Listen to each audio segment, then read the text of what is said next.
Cerca Teleeuropa sul tuo Play Store o Apple Store e scarica la nostra app.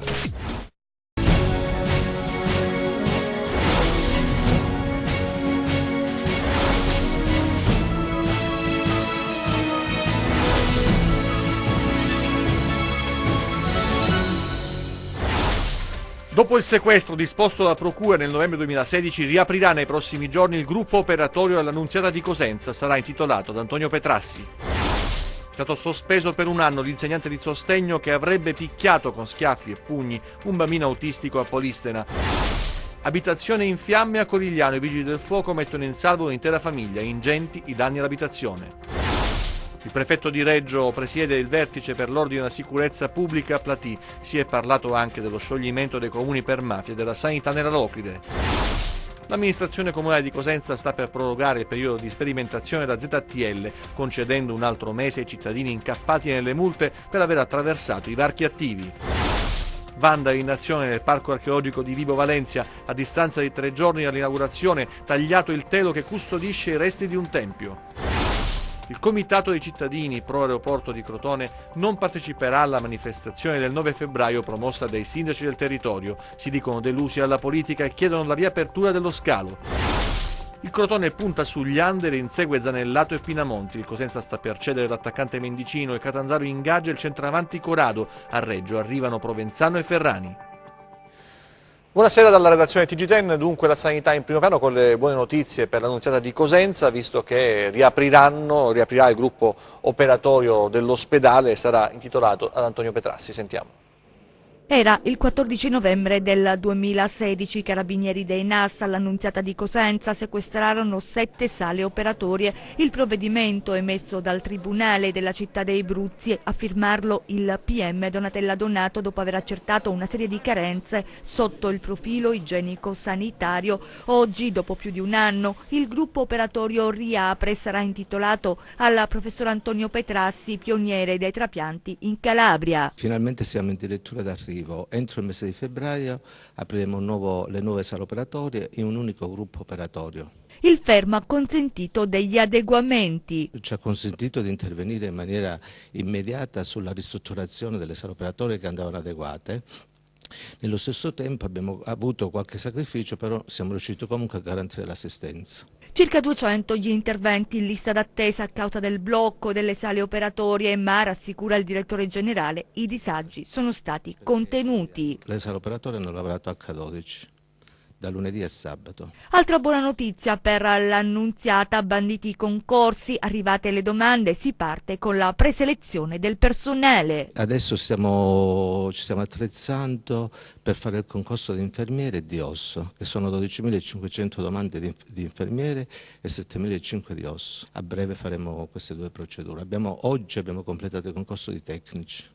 Allo stato attuale, tenendo conto dei posti letto attivi, sono necessari altri 80 medici e più 150 tra osso e infermieri. Quindi con questi concorsi si andrà a coprire? Riusciremo a coprire tutti gli organici. Il prefetto di Reggio Calabria, parliamo di sicurezza, ha presieduto il vertice per l'ordine e la sicurezza pubblica a Platì. Si è parlato anche dello scioglimento dei comuni per mafia e della sanità nella Locride. Il numero complessivo dei reati in diminuzione nella Locride, diminuiscono gli omicidi, ma su altri crimini c'è la massima attenzione. Parte con questa prima verità la riunione del Comitato per l'Ordine e la Sicurezza Pubblica, riunitosi ieri pomeriggio a Platì.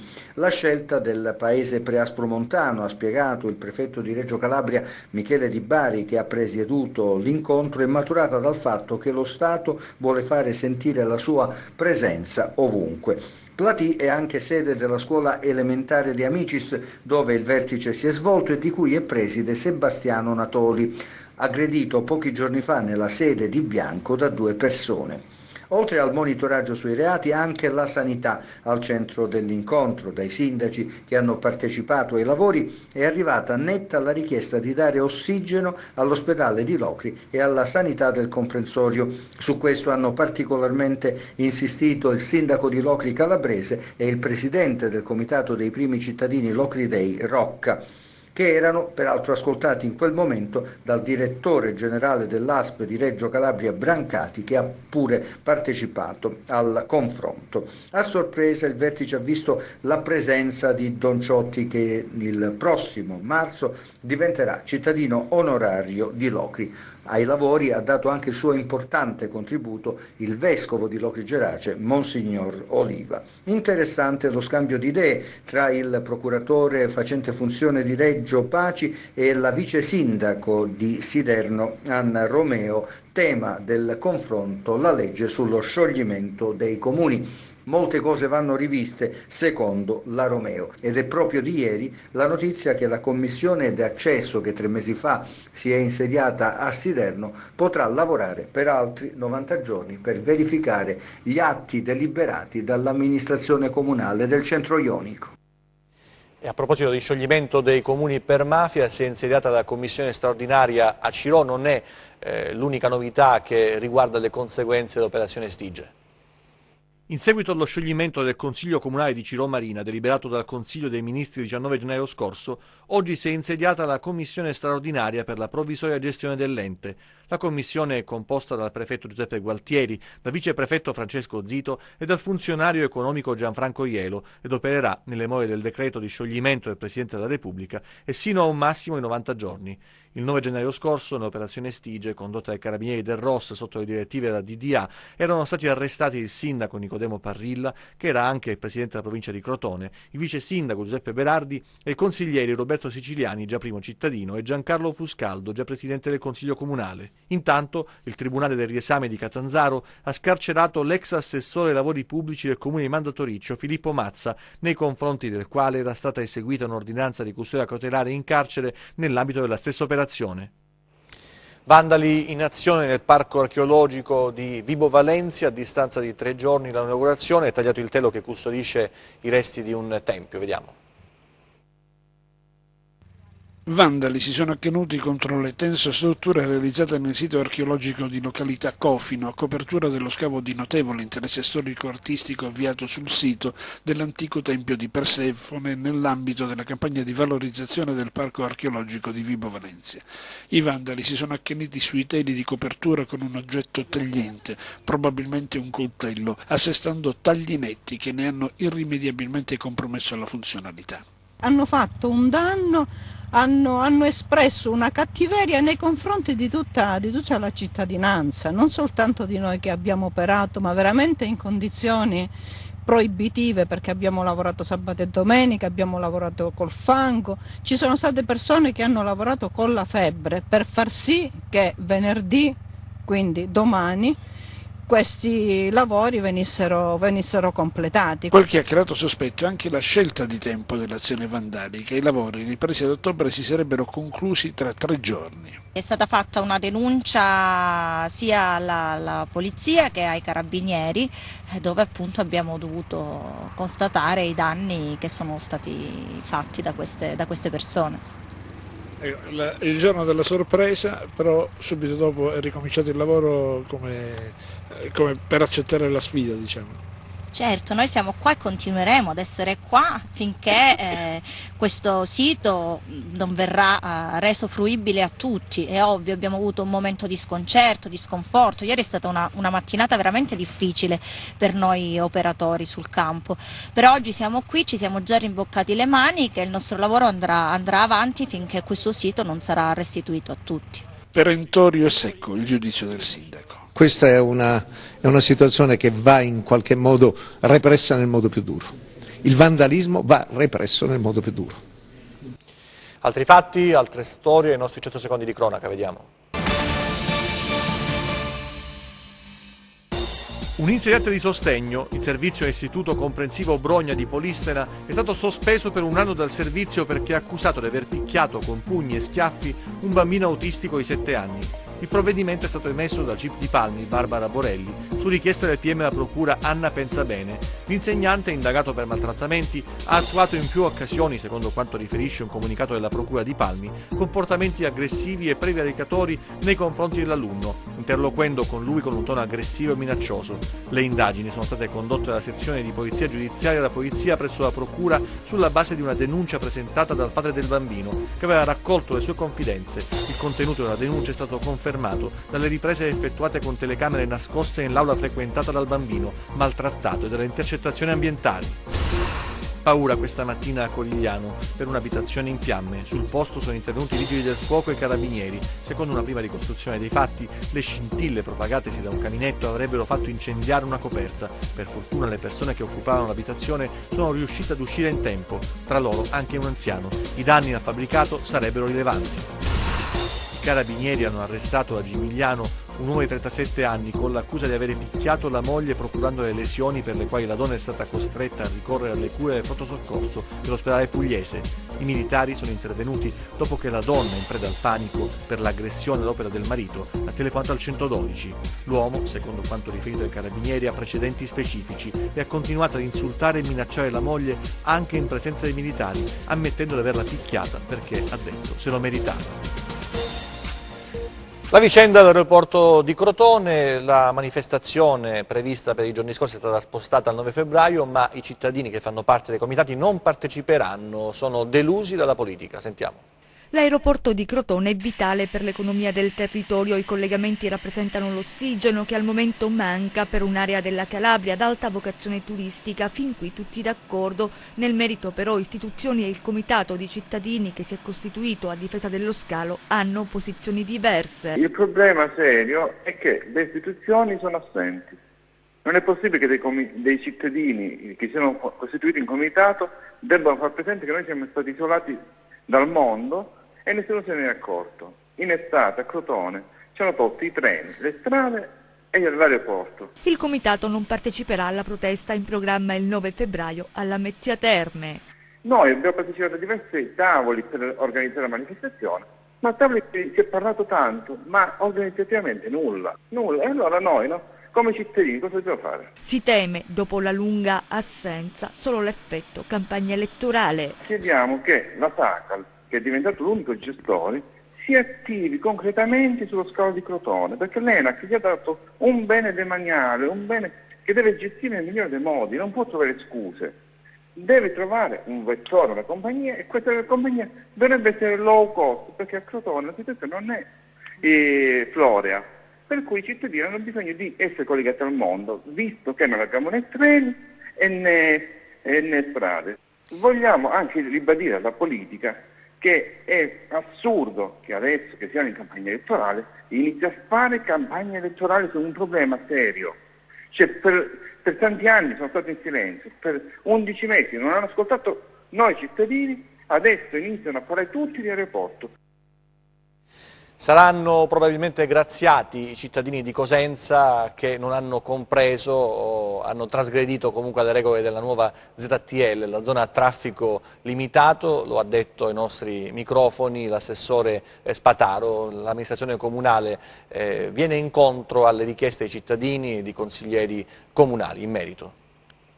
Ormai è quasi certo, tireranno uno o più sospiri di sollievo gli automobilisti che in questi mesi hanno attraversato i varchi delle ZTL cosentine, ignorando il divieto o sfidando le telecamere di sorveglianza. Sono 60.000 le infrazioni riscontrate e le multe da elevare che avrebbero raggiunto gli indirizzi dei trasgressori. L'amministrazione comunale ha deciso di prendere in considerazione le lamentele, i consigli e le richieste dei cittadini e consiglieri comunali, aprendo ad una proroga della fase di sperimentazione. La proposta è arrivata anche alla Commissione Trasporti di Palazzo dei Bruzzi, presieduta da Gisberto Spadafora, che schierandosi dalla parte dei multati ritiene possano essere caduti in errore scusabile, non comprendendo il linguaggio utilizzato sui display, ossia varco attivo e varco chiuso. L'assessore Spataro conferma la volontà di applicare una sanatoria e fissare un nuovo termine. Stiamo valutando la proposta della Commissione Trasporti che in sede dell'ultimo Consiglio Comunale hanno messo in campo una commissione e quindi hanno chiesto alla Giunta di poter rivedere questa ordinanza che è scattata come ZTL controllate definitivamente il 26 novembre. Adesso ci hanno chiesto, magari attraverso una proroga transitoria dell'ordinanza, che dovrebbe arrivare fino al 1° marzo. Aspettiamo le ultime ore, perché fra oggi e domani ci rincontriamo con il sindaco, con la giunta, e poi parleremo con il comandante della polizia municipale. Continuerà il periodo di prova se adottiamo questo provvedimento fino al 1° marzo. All'Unical adesso si è parlato di Shoah.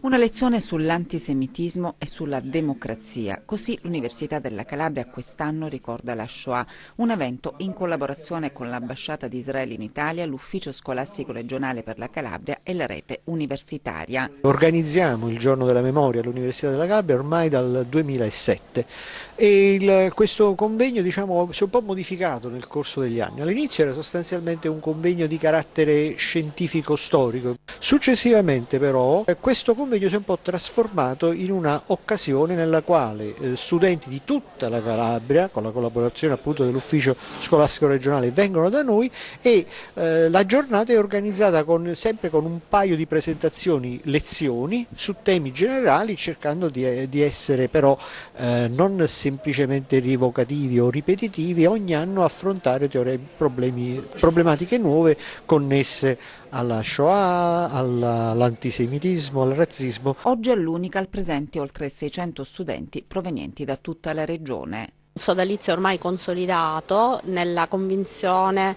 che sia estremamente importante discutere insieme e parlare non soltanto dei fatti che sono collegati a questo giorno della memoria, ma soprattutto di come trasmettere alle nuove generazioni la memoria dell'Olocausto. Problematiche spiegate agli studenti da docenti provenienti da varie università italiane, un incontro per discutere, parlare di democrazia, rinnovare la memoria della Shoah. È così lontana ma anche così vicina rispetto ai grandi temi di oggi, e che la crisi della democrazia che sta attraversando nell'Europa occidentale è una cosa che ci deve far riflettere, e quindi possiamo, diciamo, rinnovare la memoria della Shoah ogni anno, indagando i mali, diciamo, della democrazia contemporanea, che non è certamente un'acquisizione irreversibile, e per questo anche questa occasione diventa una buona occasione per innalzare le difese immunitarie, per difendere la democrazia attraverso appunto lo studio di uno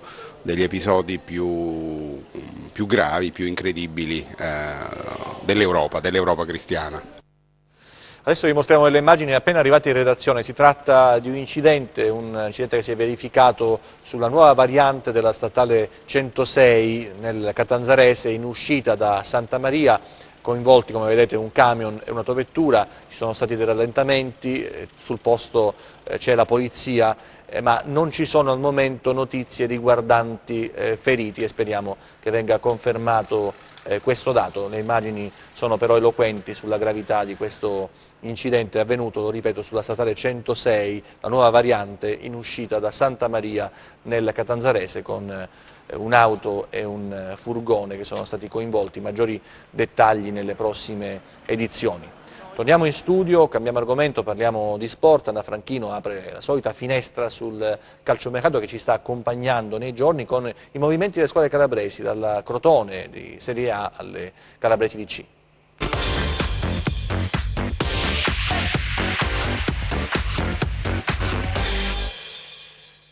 Caccia di under, questo è l'obiettivo del DS Orsino, che spera di portare a Crotone qualche giovane interessante da valorizzare come successo in passato. Piace Niccolò Zanellato del Milan, così come il nerazzurro Pinamonti, ma in attesa di capire cosa accadrà nelle prossime ore, le priorità restano le cessioni di Tonev e Aristoteles. Il Cosenza dopo Perina saluta anche l'attaccante Mendicino, per lui ufficiale il passaggio al Monza fino a fine campionato. Pare invece che su Baclé mister Braglia abbia posto il veto per farlo restare il rossoblù, perché lo ritiene pedina fondamentale nello scacchiere tattico.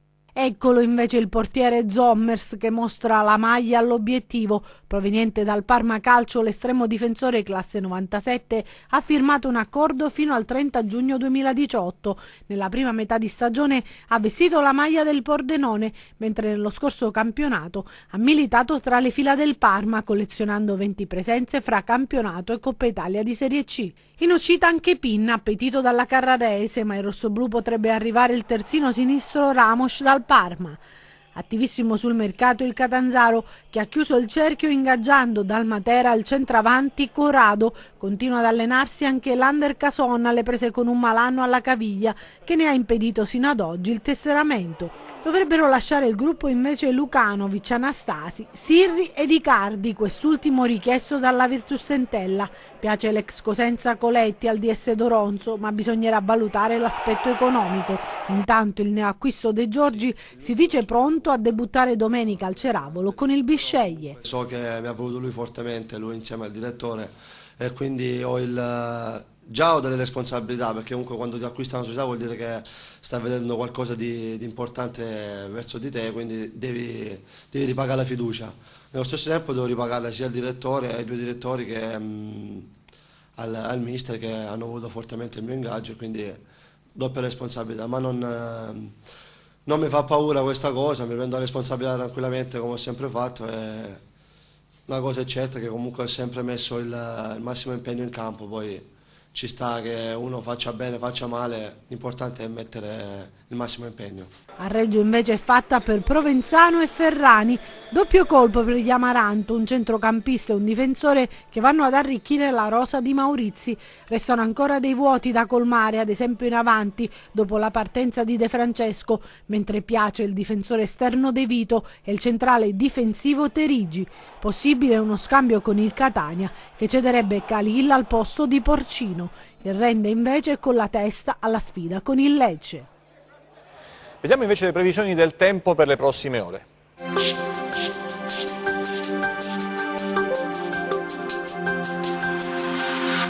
Ben ritrovati da meteoincalabria.it. Lo scenario europeo è dominato da una vasta area depressionaria sul nord Europa che presenta una seccatura in estensione sino alla Francia. Il conseguente richiamo di venti meridionali lungo il sobbordo orientale favorisce la rimonta di un promontorio di alta pressione che sta interessando tutta la nostra penisola, garantendo tempo stabile anche sulla nostra regione, almeno sino alla giornata di venerdì compresa. Diamo pertanto uno sguardo alle previsioni in dettaglio sulla Calabria per le prossime 48 ore. Venerdì inizialmente sereno o poco nuvoloso. Dal pomeriggio aumento della nuvolosità alta e stratiforme a partire dai settori occidentali. Temperature in generale lieve rialzo su valori di qualche grado oltre le medie del periodo, soprattutto nei valori massimi. Analizziamo adesso lo stato di mari e venti. Venerdì mari inizialmente poco mossi, con moto ondosi in aumento dal pomeriggio sul Tirreno e sullo Ionio meridionale. Venti che tenderanno a disporsi dai quadranti meridionali deboli, moderati solo su Stretto di Messina e Ionio meridionale. Per ulteriori approfondimenti vi consiglio di consultare il nostro sito internet www.meteoincalabria.it e la nostra pagina Facebook Meteo in Calabria. Bene, la puntata odierna termina qui, grazie ed arrivederci al prossimo appuntamento. TG che finisce qui, grazie per averci seguito, l'informazione torna nelle prossime edizioni, arrivederci e buona serata.